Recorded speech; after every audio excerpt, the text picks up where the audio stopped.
Triste here, and today I'm going to be talking to you guys about Officium Triste, Hortus Venenum.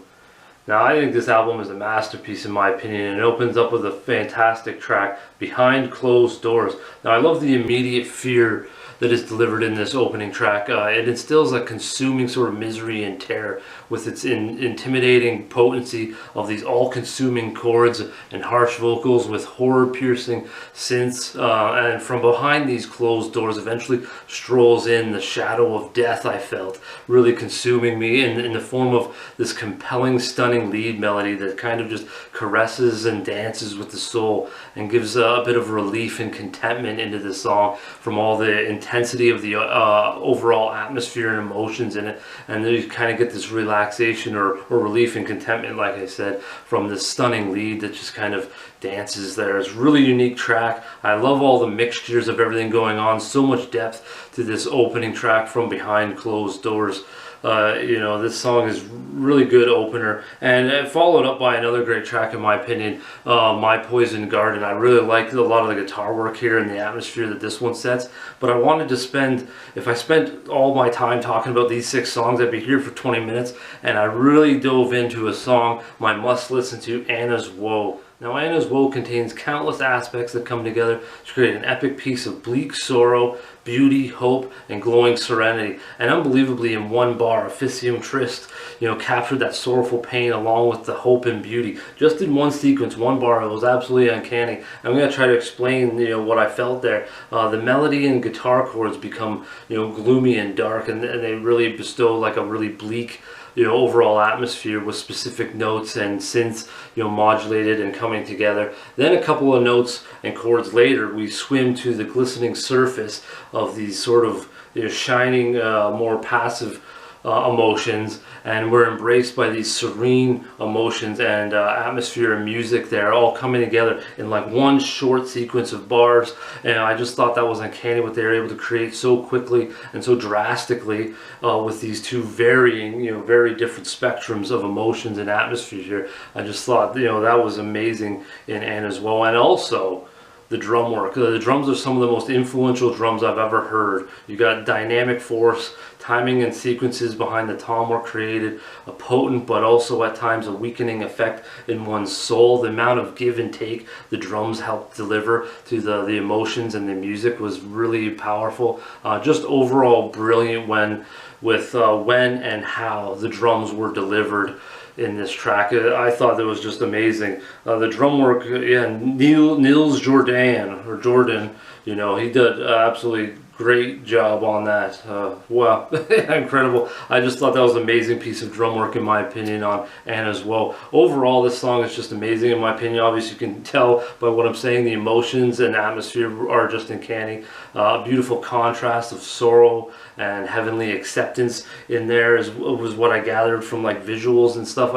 The music really emulated the painful lyrics flawlessly as well. The lyrics are really impactful and thought-provoking and emotional as well, going along with the music and everything like that. So that's why Anna's Woe is my must listen to, and why I dedicated so much time to it. No discrediting My Poison Garden and Walk in Shadows. Those 2 tracks, those are 2 great tracks as well, but I just really wanted to talk about Anna's Woe and these next 2 tracks, Force Field. Now, this one is a wonderful piece that leaps from the album with almost a totally different tone and atmosphere.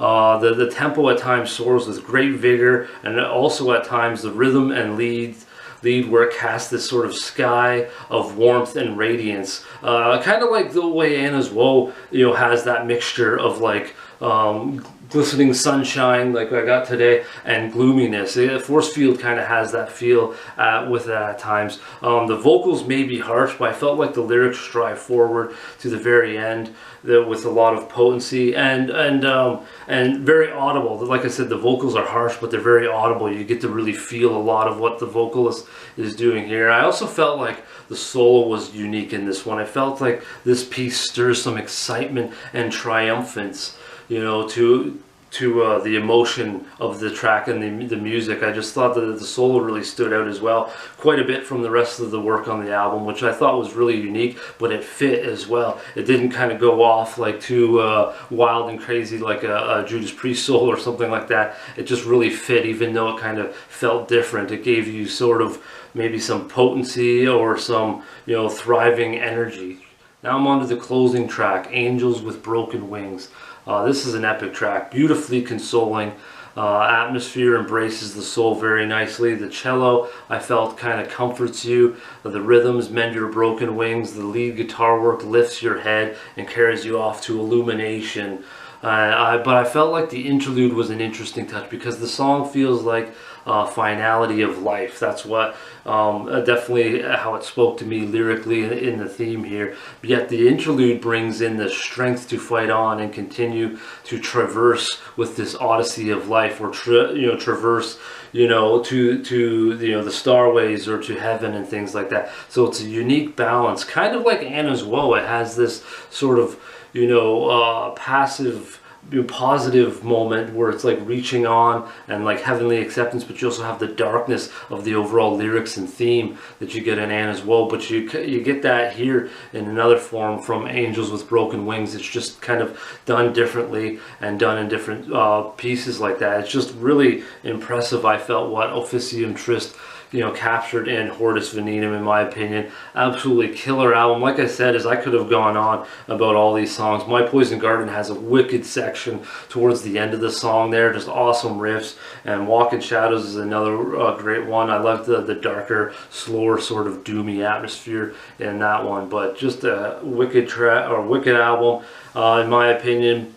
Definitely high on my list for top 10, which will be my next video coming out, is going to be my top 10 albums of 2024. So feel free to go down the description below to check out, you know, Anna's Woe, my must listen to, along with all the other tracks, and, you know, Officium Triste merchandise and the music and all that type of stuff. And I really like what Transcending Obscurity did with the album here. It has like a nice, you know, texture and feel and everything, and, you know, it's kind of shiny as well when you open it up. Really cool stuff there.